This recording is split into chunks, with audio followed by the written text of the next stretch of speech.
Hello, and welcome back to Tales from the Black Tower, where we try to have some fun playing solo D&D.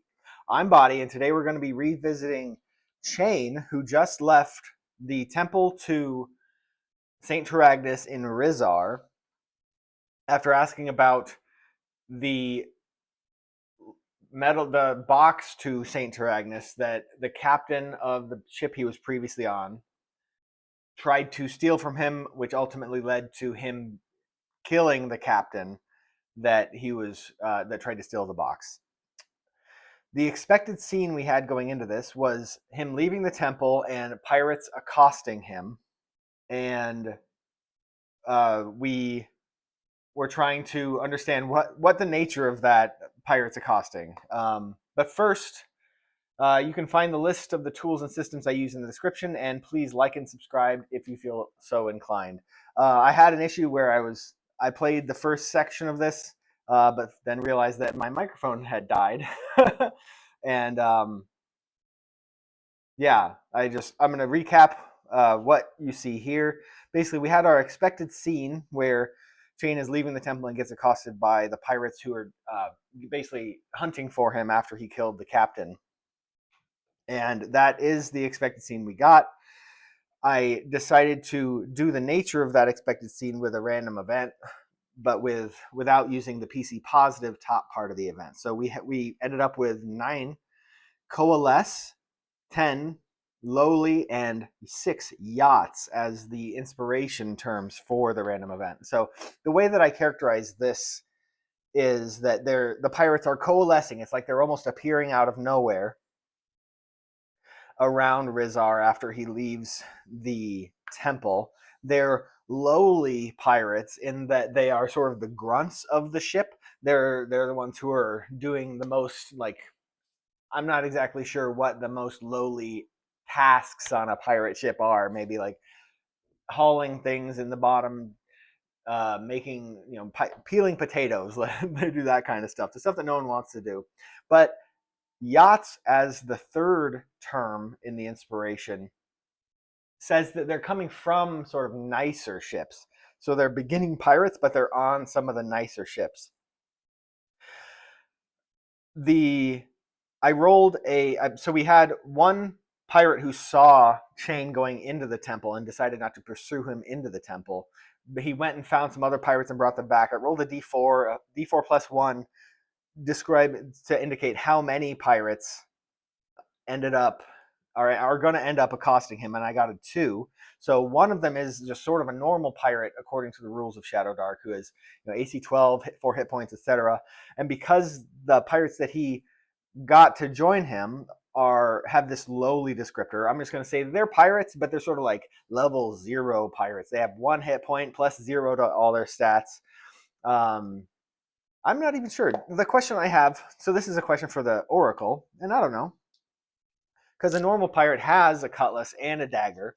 The question I have is, do these pirates even have a cutlass? Actually, I think that's unlikely. So I'm going to swap out the yes d6 and the no d. I'm going to do a no d10 and a yes.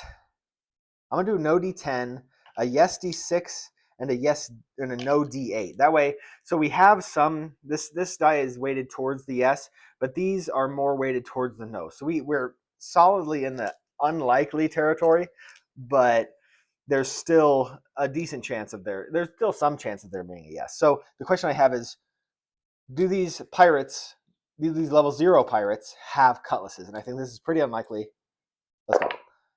Yes, they do. Okay, and actually, that's interesting. Okay, so we've got 3 yeses, or we got 2 yeses, so that's a yes to the answer. Level 0. They have cutlasses, so they can do that d6.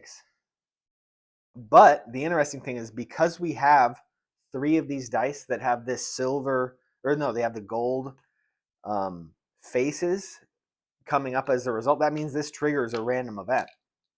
And in order to do that, so we already had the event of the pirates accosting Chain, but the random event that we need to pull here is a true random event. So it's going to have the nature of the random event on the top, and then the action descriptor and subject that are that determine how the flavor that provide inspiration for the random event. So here we have the random event is a PC positive, which is good because I mean Shadowdark is pretty rough. Chain only has what 2 hit points and 11 um, armor class because he doesn't have the 12. So a standard pirate has a +1 to dexterity, but Chain only has a +0. So the leather armor only gives him an AC 11, and he's got HP 2. So he's sort of a underpowered pirate when you think about it. Aside from his, the alchemy stuff that he has, but this random event is PC positive, and the terms for inspiration for the random event are we've got an 80, which is embellish, a 0 or 10, which is functioning, and then 6, which is research. So embellish, functioning, research. This says to me that there's something big that happens, and it has to do with the function of what it means to be a pirate. Oh wow, okay. And this is I think the research that the inspiration that comes from research is this is something that you don't normally happen. That doesn't normally happen. That people who are not pirates and have not interfaced with pirate culture, as it were, would understand. So there is. So what I'm going to see, and because of the nature of why Chain is running away from the pirates, I think we are going to see something happen where basically I'm just not to bury the lead, but we are the pirate that is an actual pirate is going to basically challenge Chain to a duel. So specifically what's going to happen is these pirates coalesce like we talked about earlier, and you've got Chain in the center, and you've got the main pirate who basically coalesces, appears in front of him, and because of the coalescing, Chain doesn't really have. It's not like he can see that there's people following him, etc. They, because of the nature of the event, they're sort of just going to appear in front of him because Chain is leaving. He's maybe thinking about finding an inn to stay at, whatever, until he comes back and is able to meet more with the priests. So Chain is we're saying we're in the middle of one of the streets of Rizar, and Chain's walking down thinking about where he's going to find an inn. He looks up and he sees all of a sudden a pirate pointing right at him, and that's what's represented here. We've got the street, we've got Chain in the middle of the street, the pirate in front of him, and then we've got these lowly pirates here next to him, or that appear sort of on his flanks, left and right. And what happens is this pirate is pointing at him, and as soon as the pirate realizes that Chain has noticed him, he says, "You there, stop. I challenge you with," let's see, what should we call this? The right of embezzlement is what we're going to call it. And I think for pirates, the right of embezzlement, it has its origination hundreds of years ago, where there was a problem with a pirate ship who had the second in command was maybe embezzling from the pirates at whole, and it was something they couldn't really prove, so the captain had to challenge him in this right of embellishment. But basically, it's embezzlement, not embellishment. Ooh, I like that. That's funny. Huh.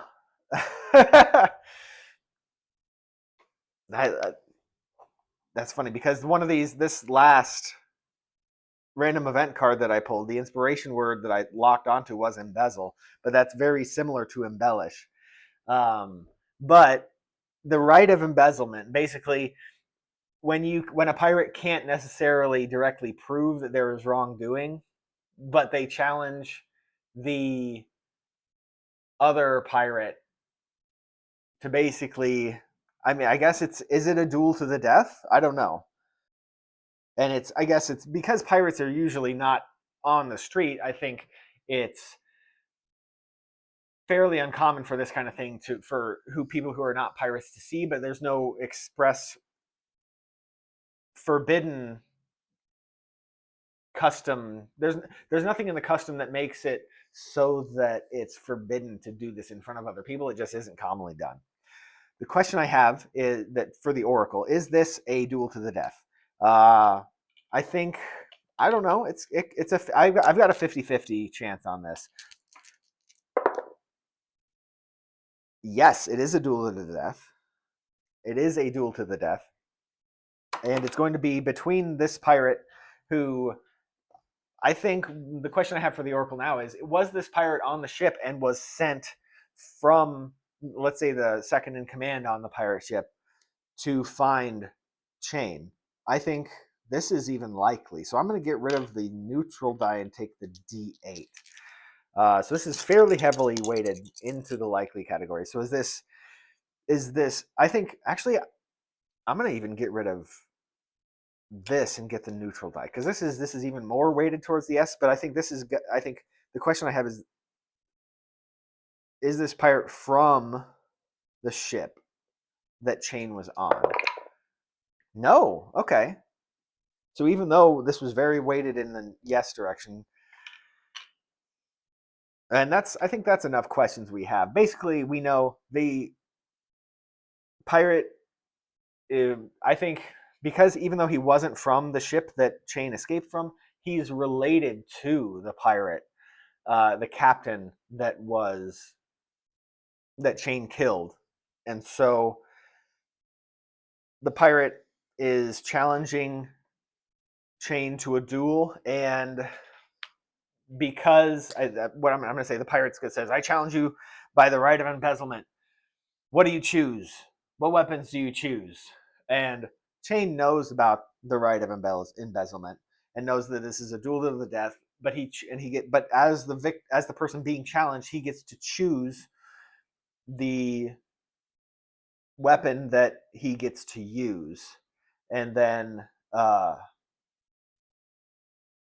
oh, that's interesting. So Chain, because he has a +2 to melee and range to hit as from his character generation, something that makes it him a little better than the other pirate. So he's got a higher strength, so he's got that going for him. But the way that I think it would be interesting if this happened is, because he is an alchemist, he gets to choose the weapons for this duel. The question that I have for the Oracle, and because he's an alchemist, I'm going to say this is pretty heavily weighted in the yes direction. So we're going to have a D6 no, but a D8 and a D6 yes. The question I have is, does Chain have let's say, a bottle of some a dangerous alchemical concoction on him? And yes, so he does have, let's say it's alchemical fire and what I'm going to say is that when the pirate has challenged Chain to this duel, and Chain is going to say, he knows what's happening. He's like, oh shit, he sees these pirates on the left. He doesn't really have a high likelihood of winning a fight if he tries to run, because he would have to fight on whatever terms if he just tried to run, and all these 3 guys chasing after trying to get him. But he gets to choose the nature of the duel, and so he gets the weapon that he's going to choose is I understand. The weapon I choose is the bottles on your person. The most dangerous, or how should he phrase it? The most dangerous bottles and their contents that you have. And I think, he's an alchemist, so he has a couple of these some kind of alchemical fire on him. But I think it's very unlikely that the other guy does. We're basically, I think he should have some kind of chance to have something on him. Does he have a dangerous chemical or some sort of bottled weapon on him. No, he does not. So, as part of the rules of right of embezzlement, as Chain, who got challenged, gets to choose the weapon, I choose, and so then the other pirate goes. He basically has a bottle on him that he smashes and makes a. It's sort of a makeshift dagger, but it's basically a shank of a broken bottle. And Chain has his a bottle of alchemical fire. So the duel starts. They start circling each other. I think Chain has his initiative. He's got a 19. Okay. And then the other pirate has a +1. He's got a 6. So they start sort of circling each other with their bottles in hand. Chain has this bottle of this, let's say it's a red, cloudy liquid inside of it. And then the pirate has basically, it's an empty bottle at this point that he's just planning on stabbing Chain with. And they get closer to each other. They're sort of just outside of melee range, circling each other in the middle of the street. The other two pirates are providing cover for them, and they circle each other for a little bit. And Chain, getting first in the initiative, has a chance to splash some of the alchemical fire onto the face of the other pirate. And with that, he's going to basically, he has a dexterity attack, I think. Yeah, the other pirate, he's got an AC of 12. And because he's an alchemist, he knows he's got experience with chemicals and these kinds of things. So he basically has a +0. With a 9, he does not hit even.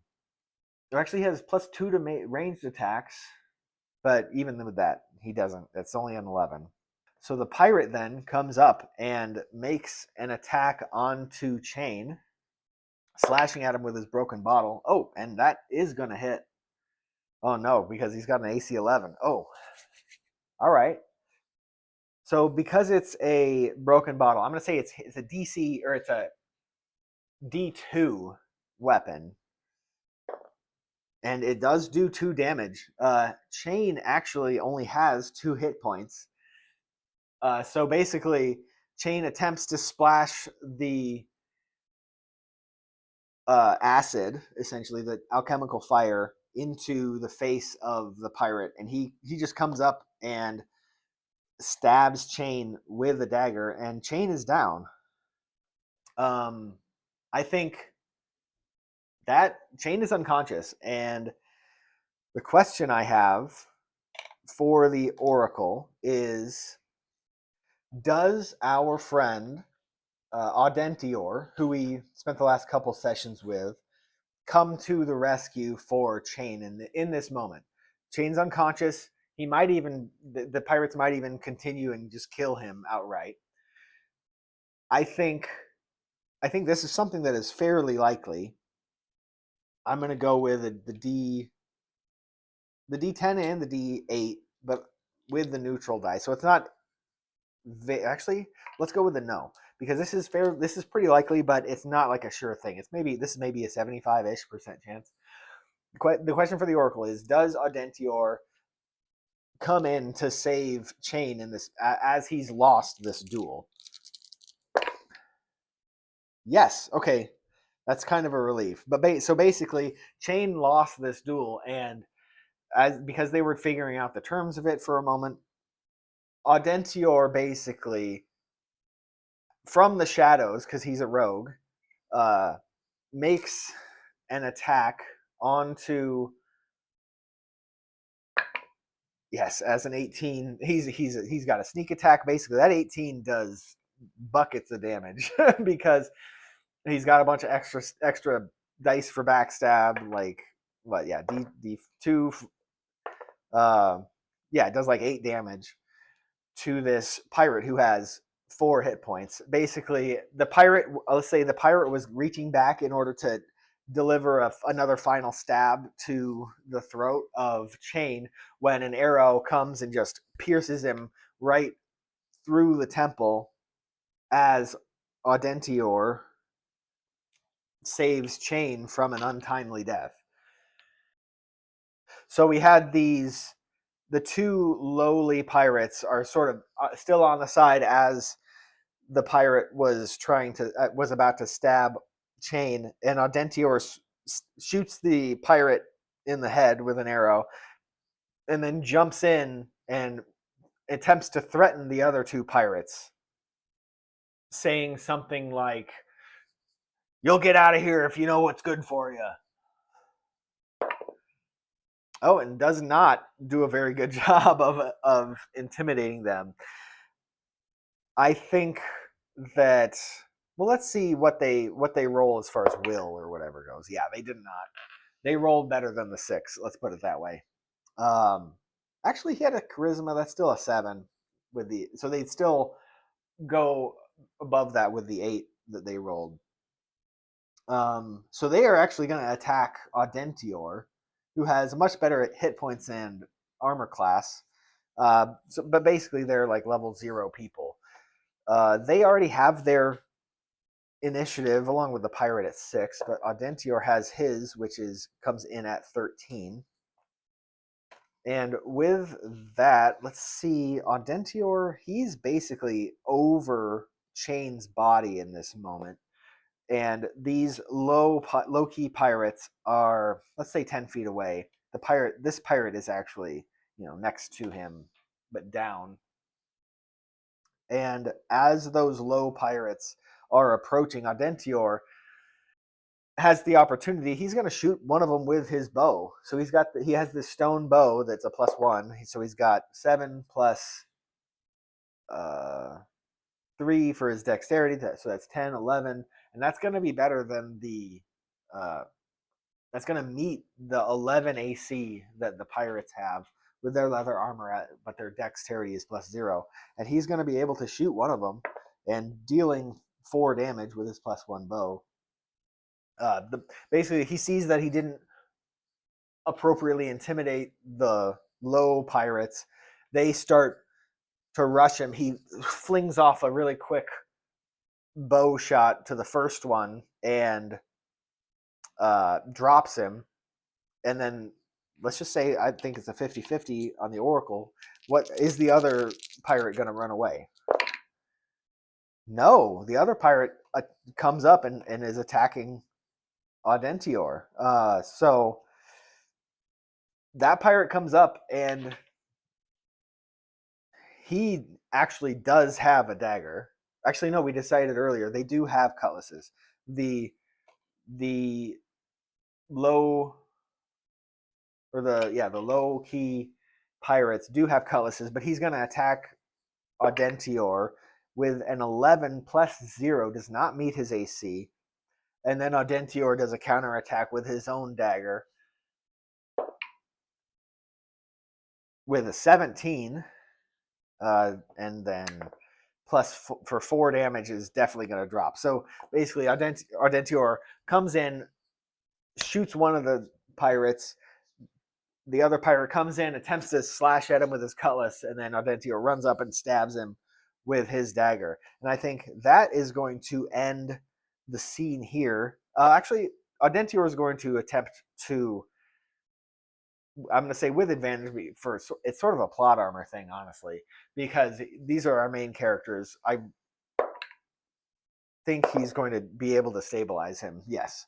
And basically, Audentior stabilizes Chain, who just got dropped by a pirate, and is going to now be taking him back. He gave him some first aid, and he's going to be taking him back to the temple.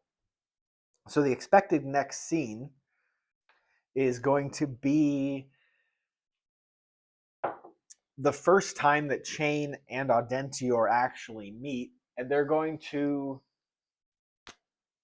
confer basically about basically, no, I don't want to put any. I don't know exactly what they're going to talk about in this moment, but basically, their chain. The expected scene is Chain and Audentior. Whew.